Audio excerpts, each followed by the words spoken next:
Namaskar and welcome to our program. India and Uzbekistan share ties which go back centuries.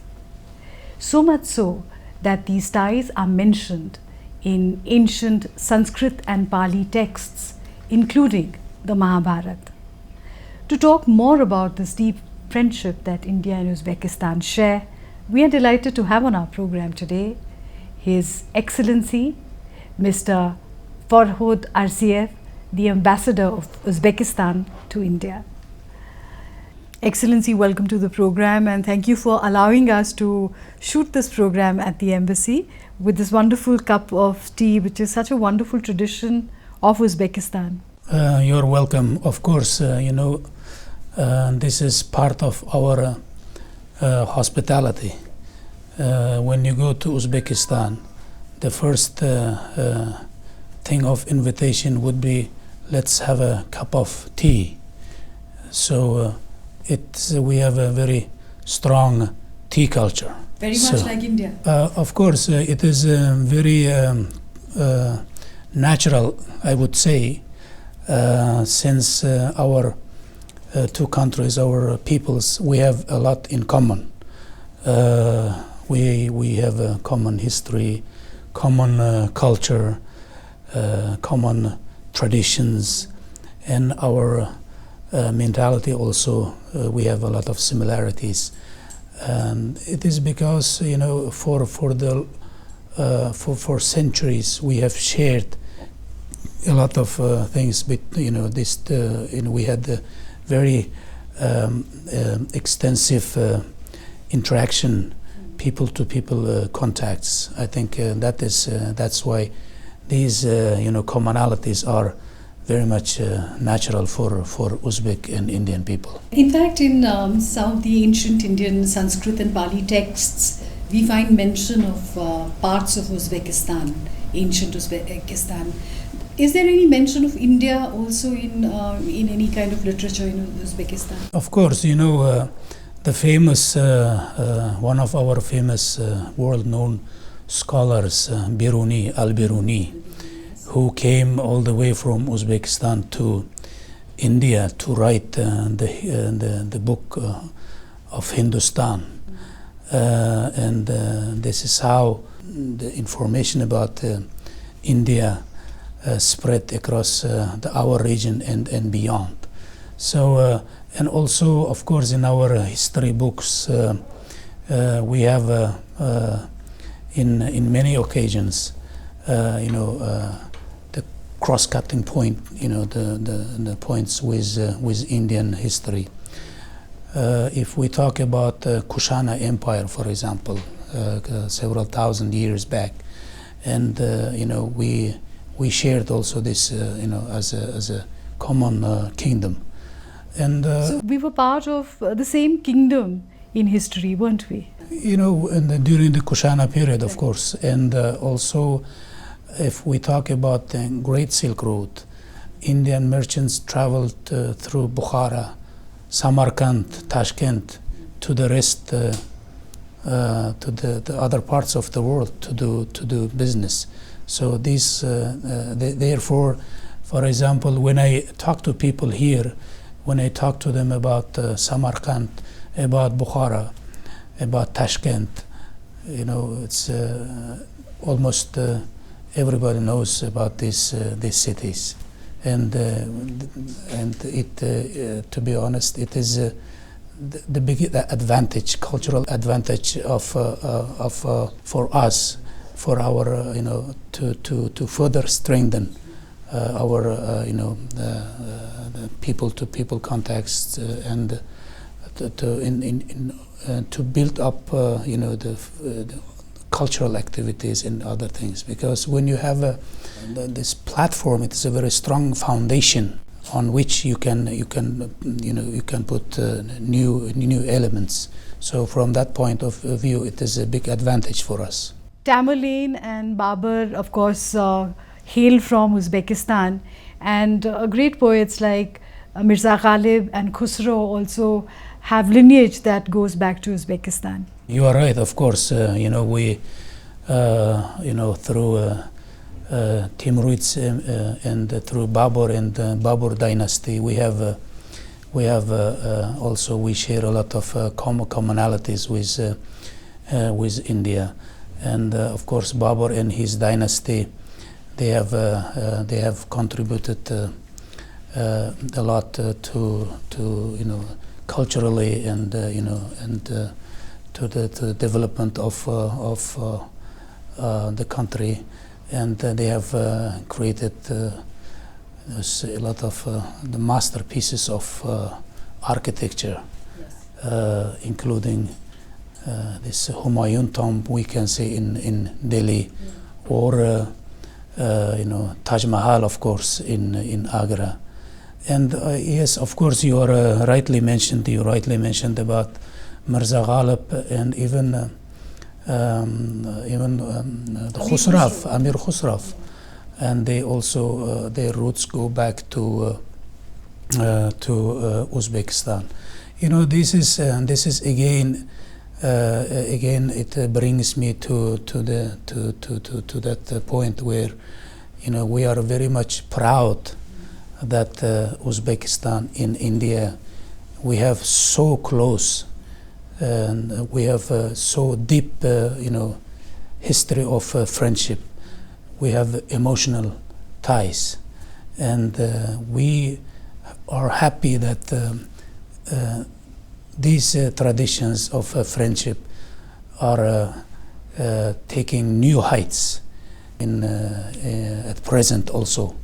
Our Honorable President, His Excellency Mr. Shavkat Mirziyoyev, he attaches very high importance to further develop our wide-scale, comprehensive relations with India, and it is I'm happy to note that for the last 1 year, the leaders of our two countries, they already met twice.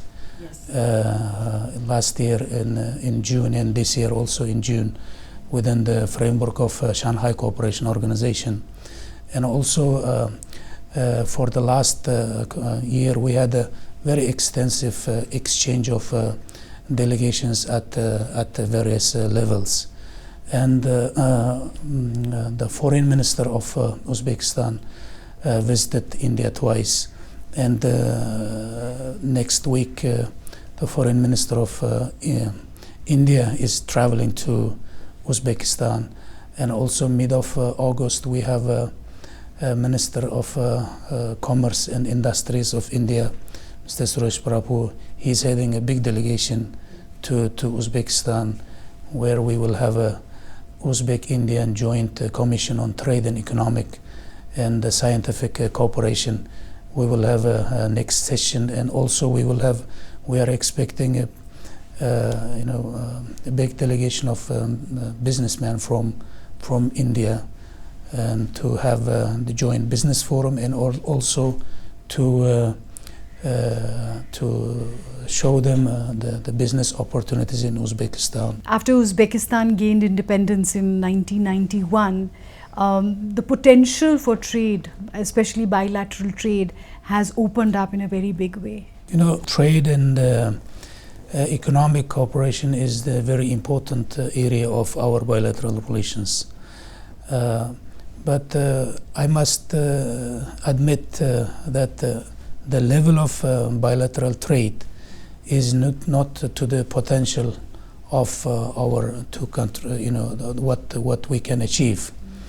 When our leaders met last year, the target was put to achieve at least $1 billion volume in trade within a few years, and we are working towards that target. But the current level, of course, as I mentioned, is far below the potential that we have. It is roughly it's around above 300 million. So we have to at least to triple this figure, and for that we have a real potential and real scope.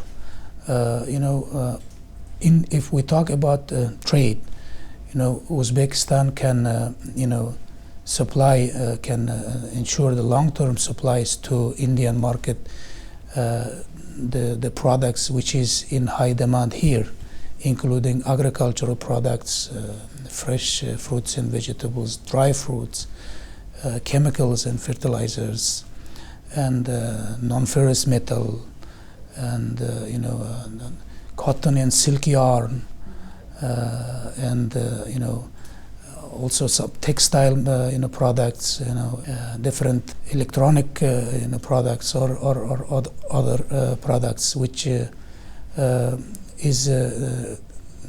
in demand in Indian market. And also gold, which is very much in demand in India. Yeah, of course, yes, yeah, gold, of course. And also, and in its turn, India also, we buy a sizable amount of pharmaceutical products from India. Of course, these areas, the areas of mutual interest should be expanded, and we are now working very closely with the Minister of Commerce and Industry, and also with different chambers of commerces, and also with the private companies, importers and exporters, to increase the volume of trade. And also we are working in trade. What is important is the logistics and transportation. So we are also working in expanding the opportunities for connectivity. This year India became the party to Ashgabat Agreement, which is the international corridor goes from Uzbekistan to Persian Gulf. So India became member, and we have supported India's the membership to this agreement. We are now exploring the possibilities of creating mutually favorable condition for trade. That meaning that to see where we can create more, the favorable condition for our traders by, for example, decreasing the import tariffs. Ease of doing business.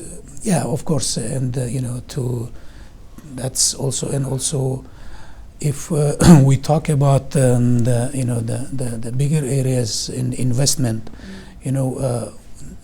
Uzbekistan is offering numerous benefits and for international partners, including for India. We would welcome Indian partners, Indian companies to be more active in Uzbekistan's market. We have 12 free economic zones established in the country, and 45 industrial zones. And we're going to establish another 50 industrial zones in the country within the coming few years. And in these free economic zones, there is a number of the benefits, tax benefits, land benefits, and other benefits that, depending on the volume of investment, 3 million, 5 million, or 10 million. The volume of the benefits also expands. So, and for example, in pharmaceuticals, only for pharmaceutical industry, we have 7 free economic pharmaceutical zones. We know that India has a very big potential, very rich experience in the pharma industry, and we think that it would be very much, mutually beneficial and interesting for Indian pharma companies to take the benefits of this free economic pharma zones in Uzbekistan. So when we talk about the Uzbekistan's market, it is not only the limited to the country itself, but we are talking about Central Asia region and also the CIS region, which is about 100 million people market. And also when you manufacture in Uzbekistan and export to CIS countries, it is we have a free trade agreements with free trade regimes with our CIS partners, which makes the trade more beneficial for the Indian manufacturers. And also, in Uzbekistan, another advantage is very skilled labor and not expensive labor cost, because our literacy rate is almost 100%, 99.8%, and a lot of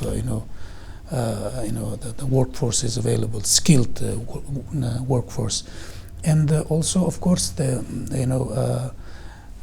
as I mentioned, culturally, and they feel they would not feel any discomfort, right, because that's also important for business, So they come there with families and with Well, of course, places like Samarkand, Bukhara, Khiva, these are cities that we are familiar with in India. But what are the other tourist attractions of Uzbekistan? Of course, tourism is a very important area, and we for us, we regard India as an important partner in tourism sector, because we see that outgoing tourists in India, the number is very growing very fast, and first of all, what we have done so far, for example, in February this year, we have included India into the list of countries for which we do the visa the procedure in a simplified manner. Okay. So which means 2 days visa regime. After you submit your application, after 2 days you receive your visa. From 15th of July, just recently, we have introduced e-visa. Right. So now you don't have to come to embassy physically. Okay. And you just, there is an online link, you just enter and you get your online visa to your desktop after, it takes 2 days to, for the processing. And also the price we have made decreased dramatically, so it's $20 only for the tourist visa. Yes, you just pay $20, and also that's the e-visa. So now we can see that if we look at the statistics, that Indian tourists are started very actively use this e-visa facility, for which which makes us very happy. And the second thing, that from the 15th of July, we have introduced a 5-day visa-free transit regime. So if you are you're traveling from India to a third country via Uzbekistan, you can make stop in Uzbekistan and enter the country without visa for 5 days. This is very tempting, isn't it? Yeah. So I know now a lot of Indians travel to different parts of the world. For example, for travelers to Europe or to Far East, Uzbekistan Tashkent is the best connection, and we have a direct flight from Delhi to Tashkent every day, and it is 2 hours and 30 minutes. 2.5 hours. You just jump over the Himalaya, and it's almost like traveling from any city in India to another city within India, isn't it? Yeah, I think from Delhi to Bangalore, I think. Yeah. Similar, and also now we are in the process of starting flights from Mumbai to Tashkent, and hopefully these flights will be starting before the end of this year. So these dynamics of our bilateral relations are very active now, and the most important event of our bilateral relations for this year will be, of course, upcoming state visit of our Honorable President to India, which will take place in the beginning of October. And now both sides are in the process of the preparation for this important event. And what are the expectations from this visit of the President? The expectation, of course, it will elevate the level of our relations to a new level, and it will contribute to further strengthen our strategic relationship between India and Uzbekistan, and also create wide opportunities for further deepening trade and economic cooperation.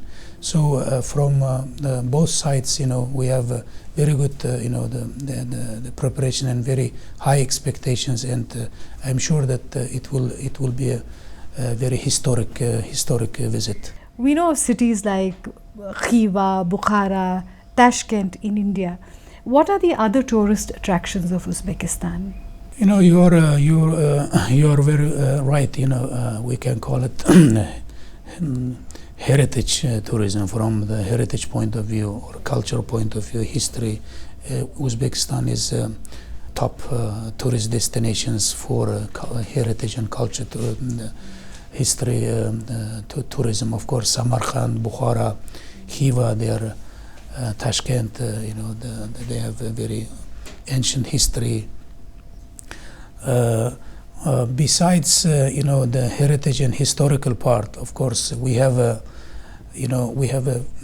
very good, I think, scope for adventure tourism. For example, if we look at the tourism tendencies here in India, this segment is also growing. So, we have beautiful mountains, lakes, and desert areas. And where we are now setting up the tourist facilities that you can have these programs, and also for MICE tourism, Uzbekistan could be one of the best places for having your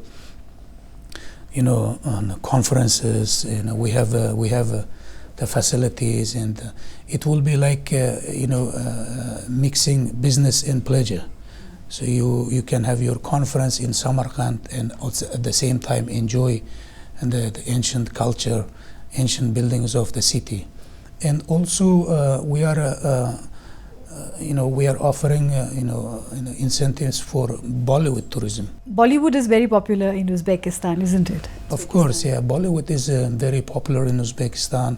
Indian culture, cinema is very popular.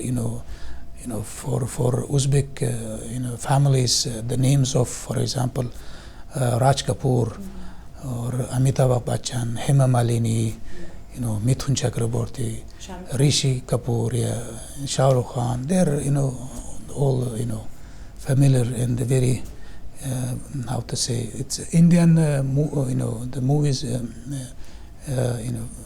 very much loved and watched in Uzbekistan. Have you been watching Indian movies? Yeah, of course.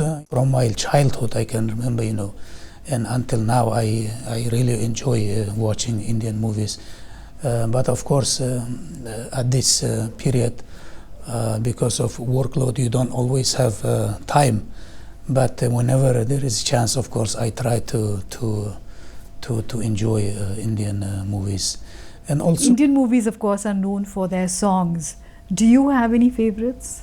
I would not single out, any particular one, but I think it is, the movies that we grew up with. All those, the songs and are, close to our hearts. And also, for Bollywood, tourism, if we talk, for example, recently we have completed together with the cinema company from Kolkata, the film which will be released in October. And also we are in touch with the Bollywood the companies also to do more films, because, we offer a lot of incentives, the subsidies, and also, we can offer a lot of a good technical support, because we have our cinema industry is also growing, and we have technically very good experts. So you don't have to carry a lot of crew or the equipment. So it is available there. And also, when we talk about the tourism, we also talk about pilgrimage tourism. Uzbekistan, in Uzbekistan there is more than 1,000, the places which has a special value for Islamic world. For example, the Muslim population living in India, it would be very interesting to see, for example, in Samarkand, the complex of Imam al-Bukhari, or in Bukhara, Naqshbandi. You have the followers of Naqshbandi here also. We have one of the ancient remainings of Buddhism in our southern city of Termez. So a lot of people come and see this. It is also believed that Buddhism traveled to China via Uzbekistan. This is what some history books suggest, and I believe it has the reason. So because of as I mentioned, from the Kushan period, this Buddhism must have traveled. This is your second visit to India. You came for the first time as a student. What was that experience like? Yes, I came here as a student in 1996. So I was an exchange student, and I did the program at the Indian Institute of Mass Communications. And as soon as I was appointed as an ambassador to India and came to India, started my work, one of the first things that I did, I visited IIMC. Right. So Mr. KG Suresh is a very good friend of mine. And by the way, we are now, by the initiative of our president, we have established new university in Uzbekistan. It's a University of Journalism and Mass Communications. And we are now working to link Indian Institute of Mass Communication and Uzbek University of Journalism and Mass Communication by signing a memorandum.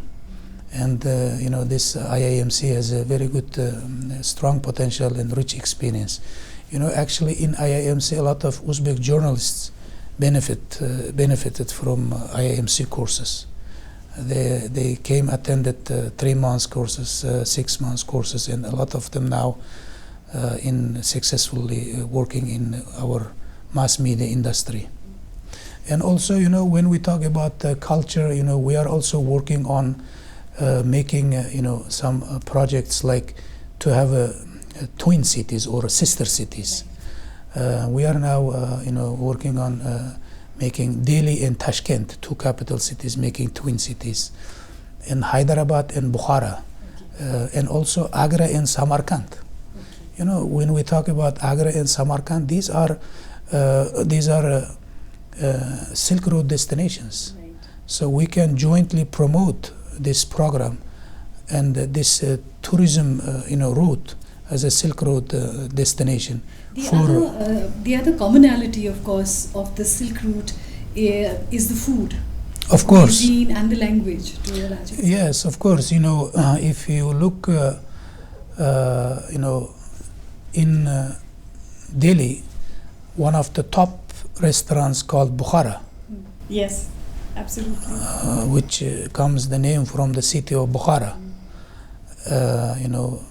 And the cuisine is very much similar to what we have in Uzbekistan. Kebabs. Kebabs, yes, of course, kebabs. Even pilav, yeah. Actually, I think you use also word pilav, which originates from Uzbekistan. The pilav we call the king of our cuisine. Okay. And also the samosa, you call samosa, we call samsa, also originates from Uzbekistan. The name is also almost identical. So the cuisine is also shows our closeness and the similarities and our commonalities. So that's also very good. That when you travel as a tourist, you are not strange to a culture. You are not strange to traditions. You are not strange to cuisine. So it is as we were talking that we spoke about the tea and piala. So apparently we have the same. You also call it piala, right? And chai. And chai, yeah. Right. So it is. So we should take the best use of these commonalities.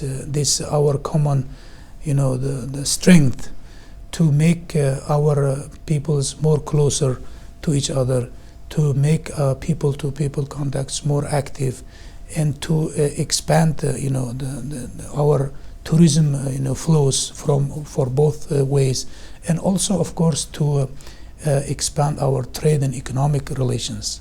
And I'm sure that there is a strong will from our the leadership, which is very important towards that end, and and also, there is a strong tradition of friendship between Uzbekistan and India, and with this we will further deepen our strategic relationship, our friendship, and overall and expand our wide-scale cooperation in all areas. It will not be limited to 2-3 areas. It has a comprehensive nature in political, trade and economic, humanitarian, educational, many other. Excellency, I would like to thank you so much, because this is a lovely way of remembering how deep rooted our friendship is, India and Uzbekistan. Thank you so much for being on the program. Thank you very much. Well, I hope you are tempted to visit Uzbekistan after this conversation with the ambassador of Uzbekistan to India. There is a lot of potential where trade and tourism is concerned. We have for you this short film about the trade potential of Uzbekistan.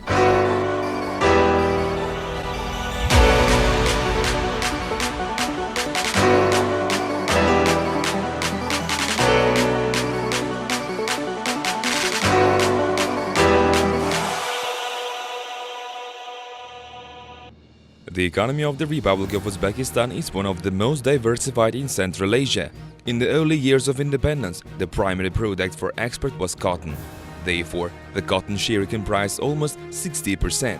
However, nowadays this tendency has changed. Hence, approximately 80% of Uzbekistan export comes from manufacturing industry.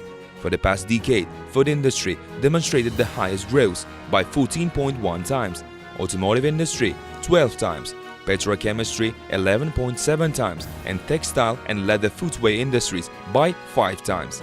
Uzbekistan successfully supplies over 10,000 competitive, high-quality products that correspond to global standards and requirements to more than 160 countries. Nowadays, much attention is paid to stimulation and simplification of export activities. Thus, in the previous year, new export regulations without prepayment and guarantee obligations were implemented. Besides, export tax benefits were increased, while the foreign exchange market was liberalized. The textile industry of Uzbekistan has better prospects for growing cotton due to plentiful resources, thereby making Uzbekistan the largest manufacturer of natural textile fibers, cotton yarn and knit. There is a wide range of finished textile products from hosiery to outerwear and uniform that are made in Uzbekistan and then exported to more than 100 countries all over the world.